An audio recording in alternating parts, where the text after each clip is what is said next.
Magandang araw sa lahat. The YouTube channel of the Fraternal Order of Eagles Limbas Law Corner is back to once again render public service in the field of law or yung aming pagbabahagi ng kaunting kaalaman sa batas para sa sambayanang Pilipino, brought to you by the Limbas Marangal Eagles Club of the Eastern Rizal Region 2 sa pamamagitan ng inyong lingkod na isa namang abogado at isang profesor sa maraming law school sa ating bansa. Okay, paano to? Ito, may nakausap ako ngayon lang.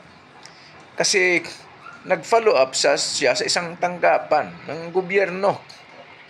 Ang pag-follow up niya, ay sabi niya, tika muna, wala naman akong natanggap na notice galing sa inyo. Bakit? Dito naka-schedule, tapos na pala. Wala naman akong natanggap. Siyempre, nagkakaroon ng konting argumento doon. Abay, siyempre, yung nag-follow up, uminit yung ulo. Bakit? Wala siya natanggap. Aba, yung taga-gobyerno, mainit din. Nagsasalita ng hindi naman kanais-nais. Kaya itong nag-follow up magsasampa na ng kaukulang administrative case laban sa mga empleyado ng gobyernong ito.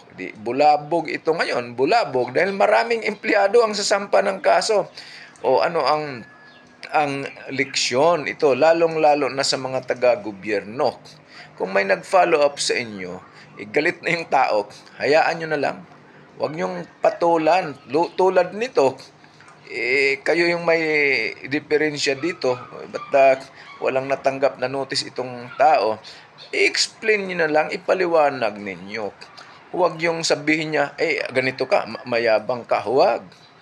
Kasi ito, kung tuluyan kayong kakasuhan sa kinaukulang ahensya ng gobyerno, tulad ng ombudsman for an administrative case, or mismo yung ahensya kung saan kayo empleyado, ay maaring tanggal ninyo ito sa inyong trabaho at mawalan kayo ng hanap buhay.